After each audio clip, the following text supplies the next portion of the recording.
welcome once again to my YouTube channel Amazing Chemistry Classes. So, I am your chemistry teacher and educator by profile, Dr. Rohit Chakravarti. Today, I have come up with a new topic, that is your hydrogen. So, this is the topic of class 11th. So, in this we are going to discuss about hydrogen atom, its electronic configuration, different properties, compounds formed by the hydrogen, its position in the periodic table. So let's start with the video. Just one request बच्चों, in case आप लोगों ने मेरी previous videos नहीं देखी on different topics, just go through all the videos. I have uploaded plenty of videos on organic chemistry on different topics, so just go through it. Do subscribe my channel so that you will get all the updates. Whatever new videos I'm going to upload, it will help you a lot for your make your basics clear in chemistry and make the amazing chemistry a more wonderful channel. So it is my request to all of you, do motivate me by keep subscribing and keep commenting on my videos. So let's start. So first is introduction. The symbol of hydrogen is H. Electronic configuration would be 1s1 because it is having only one atomic number is 1, its number of proton is having 1. So 1s1 is the electronic configuration. It is type is non-metal. Combined states it forms it is exists in water, that is H2O, NaOH, HCl and hydrogen gas. Now let's talking about the position of hydrogen in the periodic table. So hydrogen is the first element in the periodic table. However, its placement in the periodic table has been a subject of discussion in the past because it is having one electron. So either it can lose one electron to get the stable configuration, or it can accept one electron.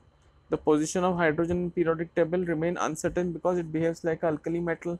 Because it behaves like alkali metal, that is why it has been kept in the modern periodic table in group number 1, okay, as well as in halogen group 17, because it can also accept the one electron, so that its electronic configuration become 1s2.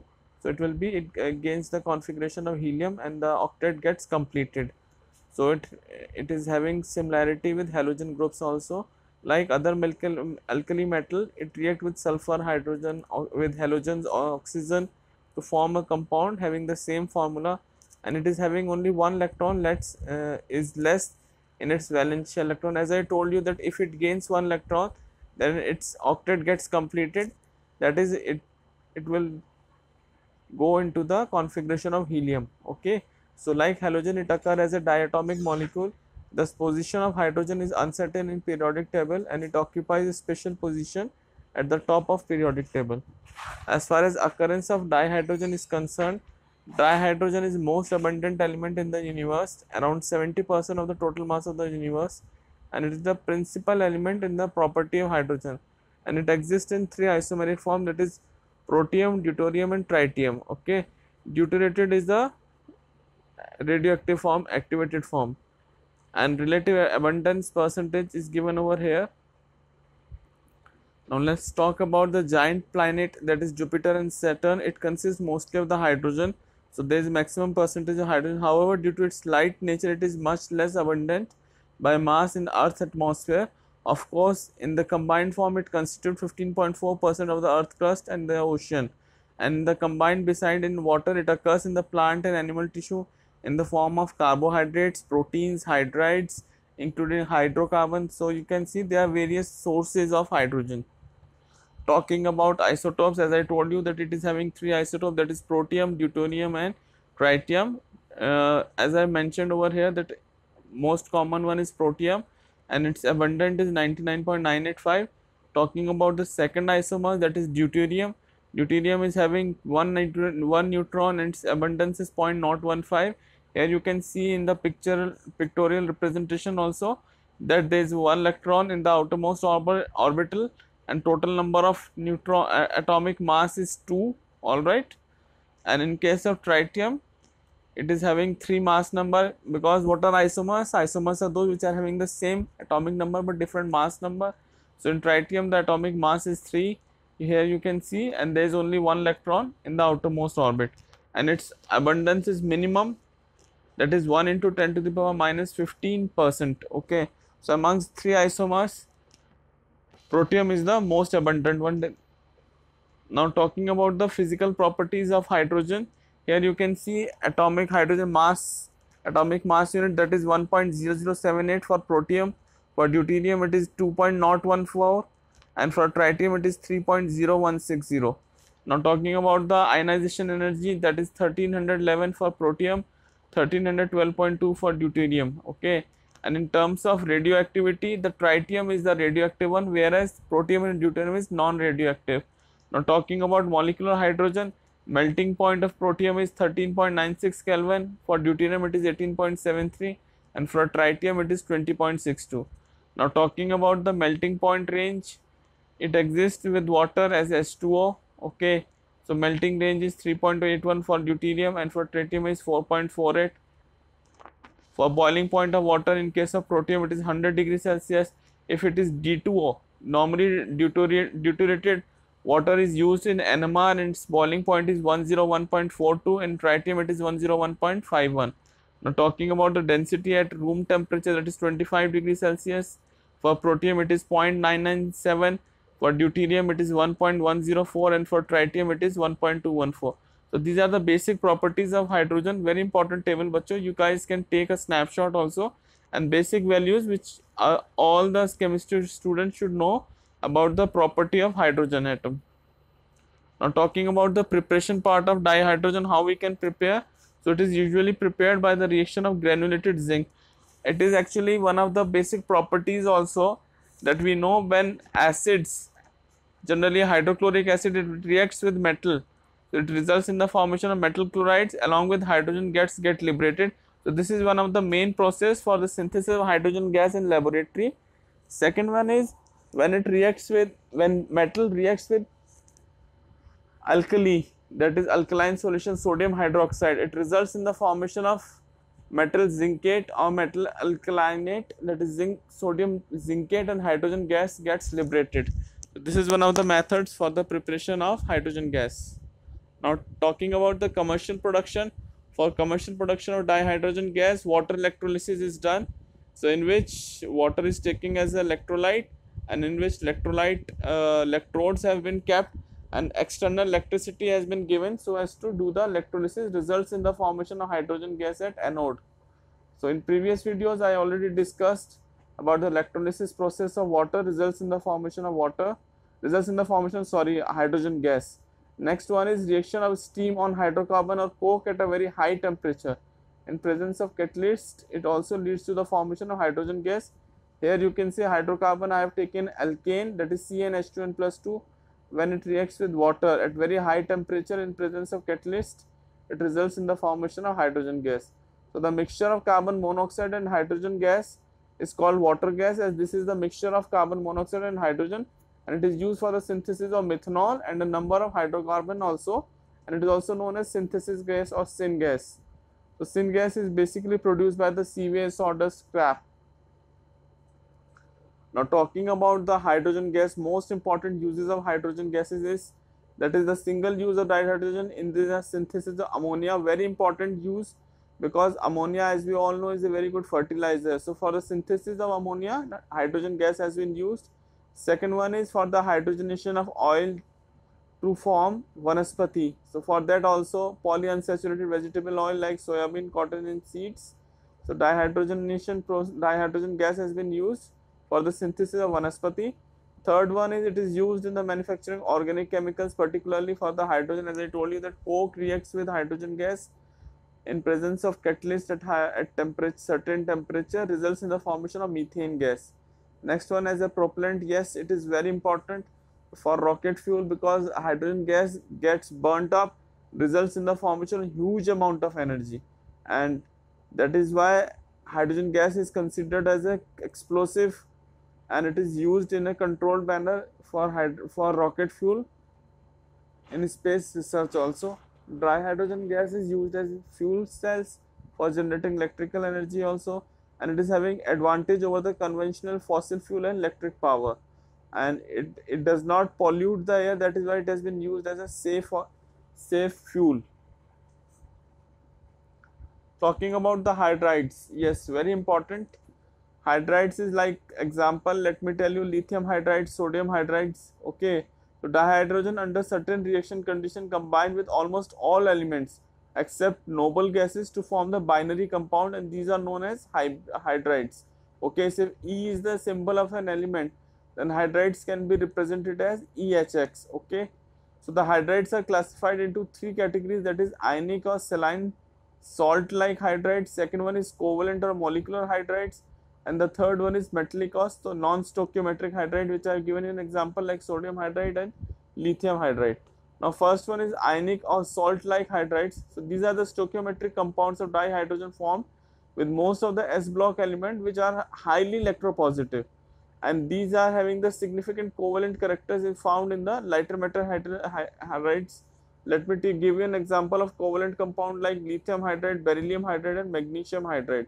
So these are the one which shows the covalent characters. Okay, now talking about the ionic hydrides, they are crystalline in nature and non-volatile and non-conducting in solid states.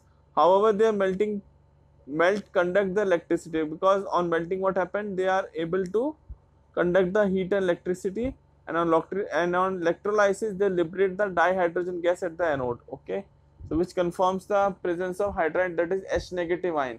But you don't get confused between proton, that is H plus ion, and hydride is H minus ion. At times students get confused that what is H plus ion and what is H minus ion. So H minus ion is hydride and H plus is proton.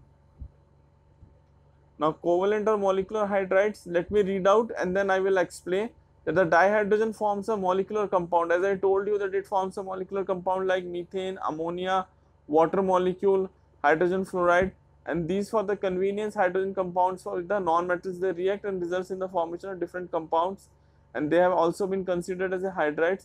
Being covalent, they are volatile compound. Molecular hydrides are further classified according to their relative number of electrons and the bond in their Lewis structure also. So they are considered as electron deficient compound, electron precise or electron rich hydrides. And electron deficient hydride, as the name suggests, has few electrons for writing its conventional Lewis structure. Like here I have given an example of diborane, that is B2S6 is an example. Okay, and it will form electron deficient compound.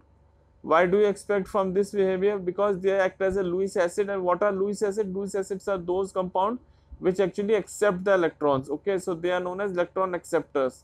And electron precise compound have the required number of electrons to write down the conventional Lewis structure. So the electron rich hydrides have the excess electrons which are present as a lone pair of electron, and they belongs to the group number 15 to 17. Here I have given an example of ammonia, on which what happened, there is a lone pair of electron over the nitrogen atom. Similarly, if I give an example of H2O, on oxygen there will be two lone pair of electron. So this is why they will behave as a Lewis base. Now metallic hydrides, already I discussed about it, its properties also. Let me give you an example like zinc hydride, lithium hydride, sodium hydride, and these are formed mainly by the D and F block elements. However, the metals of group number 7, 8, 9 does not form any hydride. Okay, even from the group number 6, only chromium forms the chromium hydride, and these hydrides actually conduct heat and electricity, though not as efficiently as their parent metal unlike. Okay, so here I have given few examples. You guys can read out this, not very important side, but even the main points are given over here. That is, the property of absorption of hydrogen on transition metal is widely used in the catalytic reduction. So this is also one of the important that, let me give you an example. In industrial process for reduction, we are normally using palladium carbon or Raney nickel. So these are the metals basically which have been used for reduction to convert like nitrile compounds into amine, like nitro compound into amine compounds. So these are the some of the uses and metal hydrides. So they are preparation of large number of compounds. Some of the metals, like it can accommodate a very large amount of hydrogen and therefore can be used as its storage media. So as what I have given you an example like Raney nickel, palladium carbon. Now talking about water, as we all know, water is the compound that has been formed with hydrogen. A major part of all living organism is made up of water, and human body has about 65%, and whereas plants are having around 95% water, and it is a crucial compound for the survival of life forms, and it is a solvent of great importance because as we all know that most of the compounds which are polar in nature, they are soluble. Mostly inorganics are soluble in water, and so many compounds which are having maximum solubility in water. So these are the physical properties of water. It is like it is a colorless, tasteless liquid, and its physical properties are given in this table, in which the physical properties of heavy water, the unusual properties of water in the condensed phase are due to the presence of extensive hydrogen bonding. So those compounds which can form hydrogen bond with water, they are only soluble in water. And if I talk about the heat of vaporization or heat of fusion in comparison to H2S, H2SE, so basically what happened in comparison to other liquid, water is having the higher specific heat and higher thermal conductivity, whereas surface tension, other properties like dipole moment and dielectric constant also, these properties allow the water to play a key role in the biosphere. Okay, talking about the climate and the body temperature of living being, it is an excellent solvent for transportation of ions. So what happens generally when there will be a dehydration in human body, so we have been giving the drip in which saline solution in water has been given to the people for the rehydration. So basically in dehydration what happens, there is a loss of ions from the body, so get it rehydrated, what a drip of water with electrolytes has been given to the human beings. And this is the structure of water. So this is the last slide of this video. Rest of the topics I will discuss in the my next video. So बच्चों, मैं जैसे पहले भी आप लोगों को बोलता हूँ, chemistry is a subject which is very easy, but the only point is that you need to understand the basic concept. जब तक आप लोगों को basics clear नहीं होंगे, chemistry कभी भी समझ में नहीं आएगी. And to understand the basics and to create the interest, you guys have to correlate each and every topic with your surrounding. अगर आप हाइड्रोजन पढ़ रहे हैं तो फर्स्ट आपके दिमाग में आना चाहिए कि हाइड्रोजन कहाँ कहाँ यूज होता है. नॉर्मली जो हाइड्रोजन के हमारे बलून्स होते हैं, because it is light in nature, so it is used in hydrogen balloons. Water जो सबसे अच्छा example, water is H2O. Then hydrogen peroxide which is an oxidizing agent. So there are so many examples around you where you can see that hydrogen has been used. Like I have given an example of ammonia also. Ammonia is a very good fertilizer. So basically ammonia भी किससे बन रहा है? Through Haber's process, N2 plus H2 gives you a ammonia. Okay, so this is the last slide. Let me read out for you. In this I have given the example of structure of water. In the gas phase, water is a bent molecule with the bond angle is 104.5 degree, and it is having OH bond. In the liquid phase, water molecules are associated together by hydrogen bonding. The crystalline form of water is ice. At atmospheric pressure, ice crystallizes in the hexagonal form. Okay, and the density of ice is less than that of water. Therefore an ice cubes, generally जब भी आप ice cubes को पानी में डालते हैं, it floats because its density is less than your water. And in winter season, ice formed on the surface of a lake provides thermal insulation which ensures the survival of aquatic life. So this all about a brief description, introduction of hydrogen.